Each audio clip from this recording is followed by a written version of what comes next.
Welcome into Buccaneers Insider Live, presented by Miller Lite. Casey Phillips here with senior writer and editor Scott Smith. And before we get to anything else, the most important thing to note today, it is Scott's 30th anniversary with the Buccaneers. I didn't know you were going to do that. I know. That's the reason I surprised you with it, is because I knew you would have all shucksed it to where you wouldn't have wanted me to. But we have to celebrate that. 30 years is incredible. So congratulations. I know everybody very much appreciates the work that you have done here for 30 incredible years. How does it feel? Lucky. Yeah. Yeah. I never would have guessed 30 years ago. Yeah, 2 Super Bowls in 30 years is not a bad... I'll take one every 15 years. Yeah.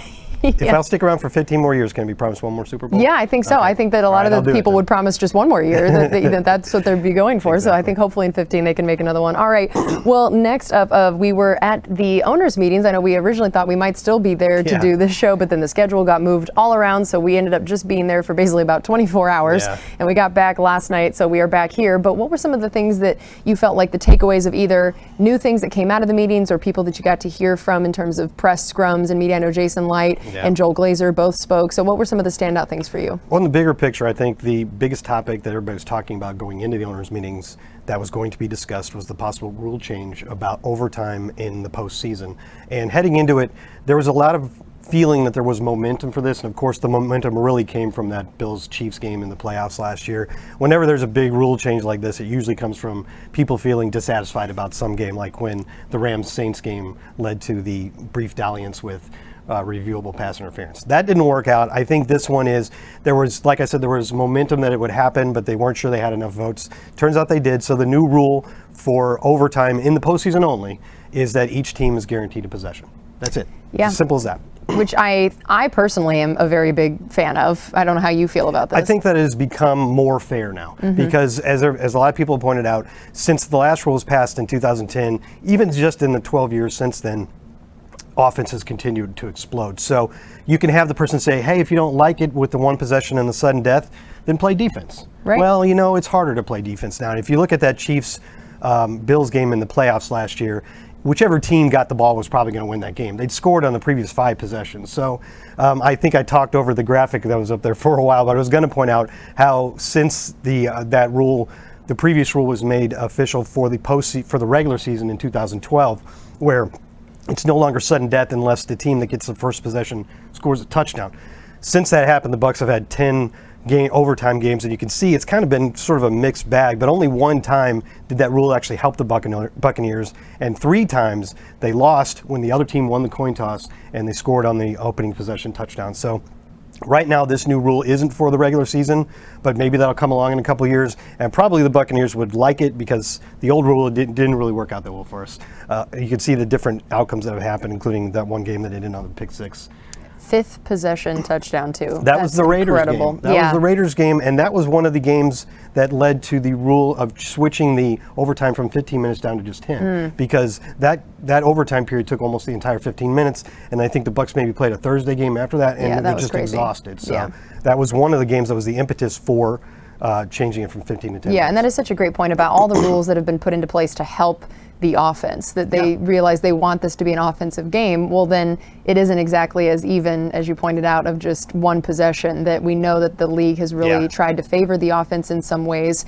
And so that does seem like at least we should give both people a chance. That Chiefs-Bills game that went into overtime in the playoffs wasn't 10-7. It was 36-36 because Patrick Mahomes and that offense and Josh Allen and that offense were putting on a show. And like I said, the 5 possessions combined between the two teams leading up to overtime all ended in scores. So it's pretty easy to believe that whoever won the coin toss, Josh Allen or Patrick Mahomes, they had a very good chance of scoring a touchdown, which is exactly what happened. And so Josh Allen never saw the field after throwing the tying touchdown pass, or his last touchdown pass in the game.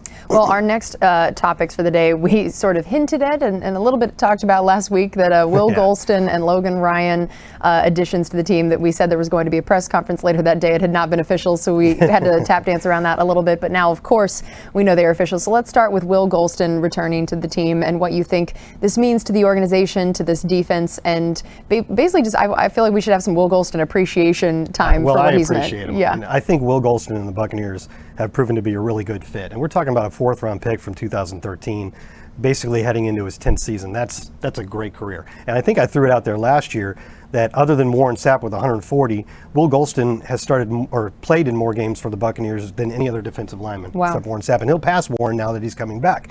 But I looked up some other stats about Will, and he himself mentioned that he's been, I don't remember the exact words he used, but he's basically been revitalized in Todd Bowles' defense. So Will's been a good role player for us throughout his career.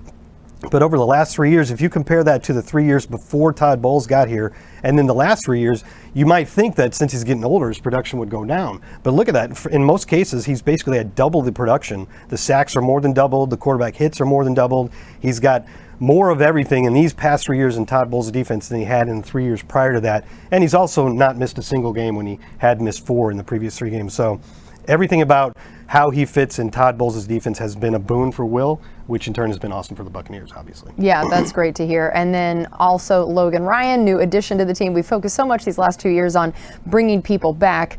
But now there are also a few new additions that I think that the team is very excited about, and especially after losing Jordan Whitehead in free agency. So what have you learned from, since Logan Ryan did his press debut essentially with the Buccaneers, of what you think the team wants from him? Is he a true replacement for Jordan Whitehead? Could there be some other things he brings to the team that are a little bit different than what Jordan did? And how do you see that working? Well, first of all, I think fans are really going to like Logan Ryan because he was an entertaining guy up there at the table in the press conference, and I hear that's been the way he's been everywhere he's been. So, but in terms of how he fits into the defense, he doesn't really know yet what they're going to do with him. But I think it'll probably be kind of a versatile role. I don't think it's a one-for-one replacement with Jordan Whitehead, but he could factor in safety. He could factor in somewhat in the slot. He's really a guy that's played all over. And the other thing is he's been very productive. One thing that he talked about was he's good friends with Rondé Barber, and he's sought Rondé Barber's mentorship in some issues like longevity.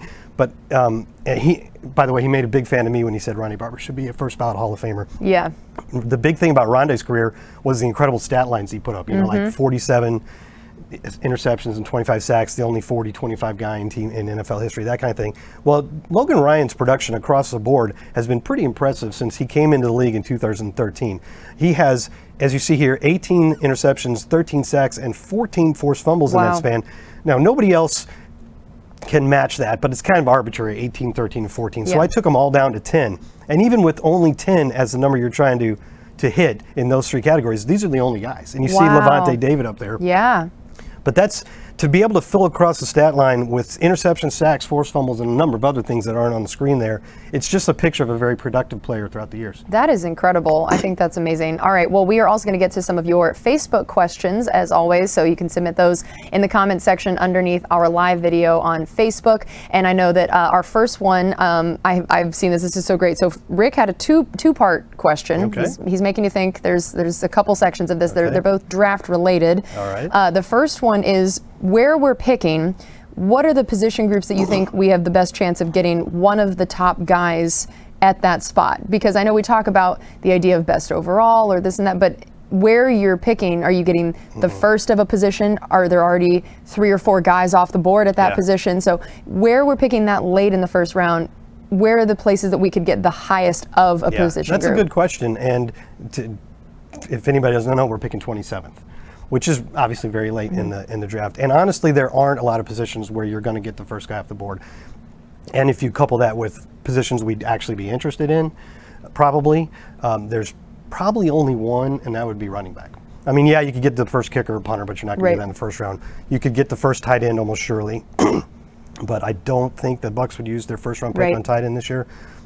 I don't necessarily think that running back is the most likely position, but you could say that the Buccaneers have some need. Their Leonard Fournette is back, which is great, and then you have Keyshawn Vaughn, but you probably are at least going to add one more guy. And it'd be cool if it was a dynamic guy that could be somebody that plays a bigger role in the future, but could also work in the offense right now. I think running back is the only position probably where the Buccaneers could get the first guy off the board and actually have him be of some use to the team this year. It wouldn't be defensive tackle, it wouldn't be edge rusher, it wouldn't be cornerback. It wouldn't be safety because Kyle Hamilton's probably going to go in the top 5. It wouldn't be any of the offensive line positions except maybe center if Tyler Linderbaum, easily considered the best center prospect. But I see him going in the first half of a lot of mock drafts, but I have seen him drop to near the bottom of the round in a few. So you could possibly get the first center, but we just re-signed Ryan Jensen. Right, yeah. Probably only running back. Okay, and then the second part of his question was, which position group do you think drafting there could have the most immediate impact? So when you know the team is sort of all in on this next year, and now that Tom Brady is back, so we hear about the idea of need versus best player available. Well, we know the Bucs aren't necessarily in a true need for a ton of places, but then also, even what if the best player available is a quarterback, but you don't really need that? So the idea instead of who would maybe make the most immediate impact this next year, and what position group might that be? Yeah, teams like to say best player available, but usually when it comes down to it, it's best player available at a position you really need. And even last year, when probably in the most position the Bucs have ever been since I've been here to actually take the best player available no matter what, they still ended up taking an edge rusher, which was what most people predicted. And I think that helps us answer this question too, because I think the most likely positions where you could get a player of need that can make an impact right away are the ones where, yes, you have starters, but you usually work a rotation. So you could say already that you have starters at the edge in Shaq Barrett and maybe Joe Tryon-Shoyinka. But you could draft another guy, and he could still get plenty of snaps. Same thing at defensive tackle. You've got Vita Vea, you've got Will Gholston, you've got Nacho, Raheem Nunez-Roches. Don't know if Ndamukong Suh is coming back yet. But even if he is, you take a young, dynamic defensive lineman, you can get him in the game. Okay. So I think it's those positions. Like, it wouldn't be inside linebacker because you only play 2 of those ever, and you're not taking Devin White or Levante David off the field. It could be safety, it could be corner, but you do kind of have designated starters at all those positions right now. So to me, it's the positions where you can get a rotation. So it wouldn't be offensive line, it wouldn't be a quarterback, but it could be running back, receiver, defensive line, or edge. Okay. All right, our next one, this is from Jonathan, and he said, any news on the Gronk re-signing? No, and you know, it's kind of feels like we're in a little bit of a holding pattern, right? But he's made some hints. Jason Light was asked about that on Monday at the owners meetings, and he didn't really have any new information for us. So I think the Buccaneers are the ones that are waiting. Yeah. For Rob to decide whether he really wants to come back or not. Okay. And then Willie wanted to know, are we still going to be after, I don't know why I didn't send. He said, are we still after a great cornerback in the draft? Could be. And it could come down a little bit to how that's kind of related to the questions you were just asking me, how they fall, you know, because I think there's probably, and I am not privy to our exact cornerback boards, but there's probably areas where, you know, you got tiers. We would spend a first round pick on these 5 guys, but after this it falls off a little bit, that kind of thing. So would we do that in the first round? Probably depends on how much of a run there is on it. But I do think cornerback is very much a possibility, and I'm not even going to trot out my usual line here about, okay, I guess I just did, about how you can never have enough cornerback. But just keep in mind that we got Carlton back, but both Sean Murphy-Bunting and Jamel Dean are due to become unrestricted free agents next year. And no matter how much you like them, we really love Jordan Whitehead, but we weren't able to keep him. So it's a possibility that one or both could leave, and then having another cornerback that you just drafted the year before would be a very nice thing to have. So I do think cornerback is very much in play for the Buccaneers. As much as obviously your career has worked out at the Buccaneers for 30 years, I think you should have been an agent for a cornerback. Corners, yes. That's just only, you only represent cornerbacks. All right, our next one is from Jose, and he said, who could be a backup to Lenny at running back? It's probably, at this point, it's obviously Keyshawn Vaughn. The only other ones that we have on the roster right now are Keyshawn and Kenyon Barner, and Kenyon's mostly been a kick returner. And I think the Buccaneers think that Keyshawn is ready to be a backup. I mean, the backup for Leonard last year was Ronald Jones. And Ronald Jones obviously is a good runner, and Coach would say that about him all the time. He signed with the Chiefs, by the way. But he wasn't a guy that is necessarily trusted most of the time in his career to be the pass protection guy. He wasn't a guy that gave you a ton in the passing game. So it's not like that there's a huge bar that Keyshawn Vaughn's trying to clear here. And is he a dynamic runner? And Coach Aaron says that about him all the time. He's like, there's no question that he's a good runner. We very much like his running ability. They just want to see the rest of his game develop. So if Ronald Jones could be your primary backup to Leonard last year, there's no reason Keyshawn can't fill the same role. All right, well, that is going to do it for us on this edition of Buccaneers Insider Live, presented by Miller Lite. And again, after this, we're going to be recording a road to the draft. So you have more draft questions, make sure you check out that video. We'll be talking that every single week of all the different things affecting who the Buccaneers might draft. So stay tuned for that, and we'll be back here next week.